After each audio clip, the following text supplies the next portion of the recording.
റിപ്പോർട്ടില് 2 സ്ഥലങ്ങളിലായിട്ട് ഇപ്രകാരം എഴുതിയിട്ടുണ്ട്. സന്തുഷ്ടമായി ജീവിച്ചു പോകുന്ന, സന്തുഷ്ടമായ രീതിയിൽ കുടുംബജീവിതം നയിച്ചു വരികയായിരുന്നു, സന്തുഷ്ടമായി മുന്നോട്ട് പോയിരുന്ന. സന്തുഷ്ടമായ എന്ന വാക്കിന് അവിടെ ഇമ്പോർട്ടൻസ് ഉണ്ട്. കാരണം ഇതിൽ നിന്ന് തന്നെ വ്യക്തമാണ് ആ കുടുംബത്തിലെ മാതാപിതാക്കളും കുട്ടികളും തമ്മിൽ മനോഹരമായിട്ടൊരു ബന്ധം ഉണ്ടായിരുന്നു.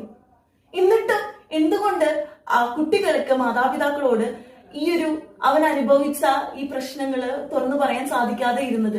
അങ്ങനെ പറഞ്ഞിരുന്നെങ്കിൽ ഇത് നമുക്കൊരു പക്ഷെ തടയാമായിരുന്നു, അല്ലെ? Question is, why don't victims report ragging to their parents even though there exists a good relationship between parents and children? ഇതിനെ നമുക്ക് സൈക്കോളജിക്കലി ഒന്ന് മനസ്സിലാക്കി നോക്കാം. ഇവിടെ കളിക്കുന്ന ഒരു പവർ ഡൈനാമിക്സാ. കാരണം റാഗിങ് ചെയ്യുന്ന കുട്ടികള് പവർഫുൾ ആണ്, അതോറിറ്റി ബേസ്ഡ് ആയിട്ടുള്ള എല്ലാ കഴിവുകളും ഉള്ള കുട്ടികളാണെന്നുള്ള ഒരു ധാരണയുണ്ട്. അതുകൊണ്ട് തന്നെ ത്രട്ടൻ ചെയ്ത ഒരു വലയത്തിന്റെ ഉള്ളിൽ നിർത്താനും ട്രാപ്റ്റാക്കി നിൽക്കാനും ഉള്ള ഒരു സ്കിൽസ് ആയിരിക്കും അവർ മുന്നോട്ട് വെക്കുക.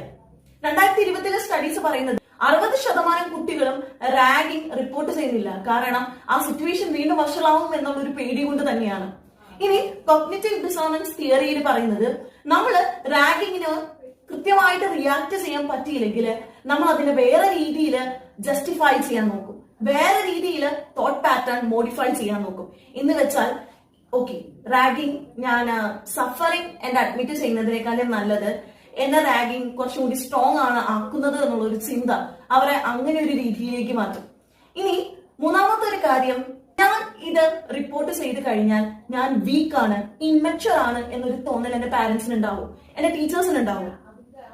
ഇനി അത് മാത്രമല്ല, എന്റെ എക്സ്പെക്ടേഷൻസും ഇവിടെ കീ റോള് വഹിക്കുന്നുണ്ട്. കാരണം സൊസൈറ്റി ആൺകുട്ടികളെ ഇങ്ങനെയാണ് പെരുമാറേണ്ടത് എന്ന് കണ്ടീഷൻ ചെയ്ത് വെച്ചേക്കുന്നുണ്ട്. കൂടുതലായിട്ട് ഇമോഷൻസ് പ്രകടിപ്പിക്കാൻ പാടില്ല, ആൻഡ് സ്വന്തം പ്രോബ്ലംസ് വരുമ്പോൾ അത് തന്നെത്താനെ ഹാൻഡിൽ ചെയ്യണം, അല്ലെങ്കിൽ വീരുക്കളാണ് എന്നൊരു ചിന്ത കുട്ടികളെ ജനിപ്പിക്കുന്നുണ്ട്. അതുകൊണ്ട് തന്നെ പഠനങ്ങൾ പറയുന്നത് 40% കുറവ് ആൺകുട്ടികൾ മാത്രമാണ് റാഗിങ് പെൺകുട്ടികളെക്കാളും റിപ്പോർട്ട് ചെയ്യുന്നത് എന്ന്. Joiners interpersonal theory of suicide ഒന്ന് എടുത്തു നോക്കിയാൽ ഈ സൂയിസൈഡ് ഫേസസ് നമുക്കൊന്ന് കാണാൻ സാധിക്കും. എന്ന് വെച്ചാൽ ഈ റാഗിങ്